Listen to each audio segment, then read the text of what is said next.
Okay, here we are. I just gave this young man some food. What's your name? Jerry. Jerry, nice to meet you. Nice to meet you. When I pulled up, I asked you if you needed any food, and I had said that I was the Fat Angel, and what did you tell me?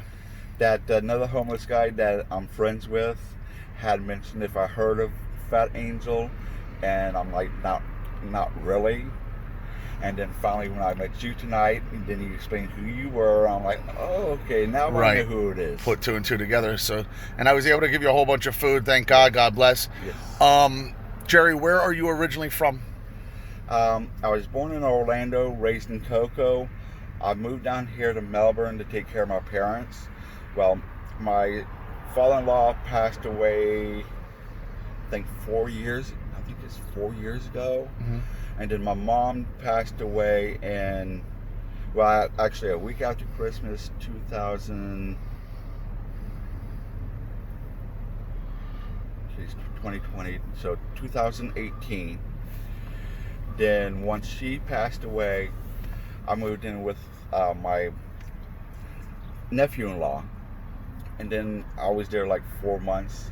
And then they got evicted, moved in with their mother, and they didn't have no room. So that pretty much where I'm at. So family stuff is what landed you out in the street? Yes. Okay, and I found you by yourself. Do you do the camps, or you're just kind of on your own? On my own. Why don't you do the camps? Most of the time, I'm pretty much like to be alone. Okay. I mean, I do like to socialize once in a while in the gathering, but pretty much after that, I'm rather by myself. Have you heard any of the downsides, or what are the pros or cons of being by yourself and the camps? I mean, what do you think there are the pros of being on your own? Well, actually, in my opinion, the pros of being alone, you don't have to worry about arguments and who did what, and as far as being in a camp. Right. You know, and with me being 50 years old now,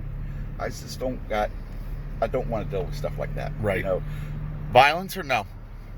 No violence. No violence in the camp? Pretty much just arguments and right. stuff, you know. Have you had any people or friends, I meant to ask you, how long have you been on the streets for? A year, this month.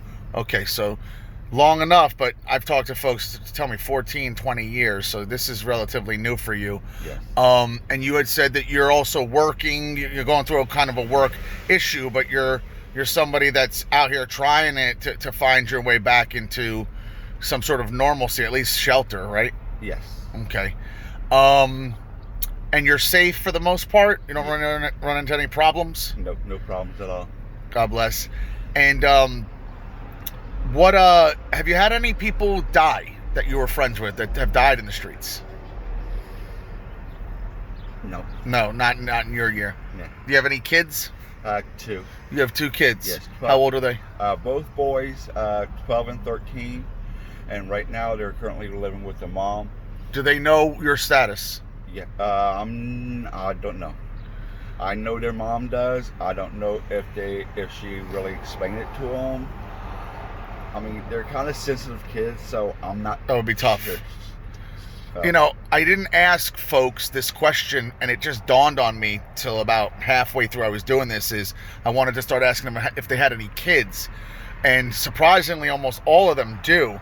And I start to wonder, like, A, if the kids know, and B, how, especially if the kids are older, they let their parent go through this.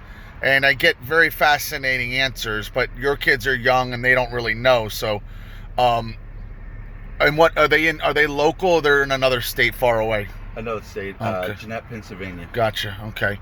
Are you able to talk to them? Yes, I do. Thank God for that. I appreciate your time. Is there anything that you want to say, kind of like as a parting thing, whether it's about this coronavirus or a message to people that are going to watch this, just something on your mind? As far as coronavirus goes, I mean, I know it's a big thing, but for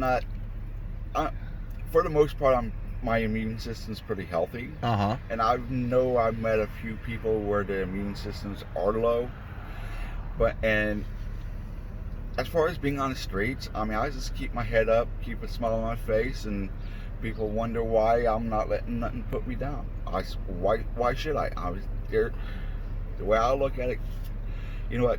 God might have done this to me, but it might be a trial and error thing. Right. He might have better things for me. This too shall pass. Yeah. That's why I keep on constantly putting that through my head. You know. I've noticed one thing, well, two things, in speaking with folks like yourself. Everybody believes in God, and that's a good thing, and a very positive, upbeat attitude toward the situation. I've had nobody giving me trouble. I've had nobody that's been rude. I've had one guy get mildly out of line. I will say that 90% of the people are sober when I interview them, because I could smell the booze or maybe tell from behavior if they're, because I lived in some big cities. I know drugs and drinking like anybody does. Yeah. Most of the people are sober. They conduct interviews, and I've become very surprised with how down to earth and kind everyone's really been. Obviously, I'm showing up being kind by giving food, but it doesn't mean they have to be. And it's been a very interesting experience, as well as talking with you. Yes. I do appreciate your time. I'm going to try to hit some more areas before nightfall. Yes. So I do hope you stay safe and keep looking for me. I hit these streets right around this area, and I've fed people 2, 3, 4 times. I bumped into some of the same folks. So, hopefully I can do that for you again. Okay, thank you. Yeah, I appreciate it, Jerry. Thank you for taking the time.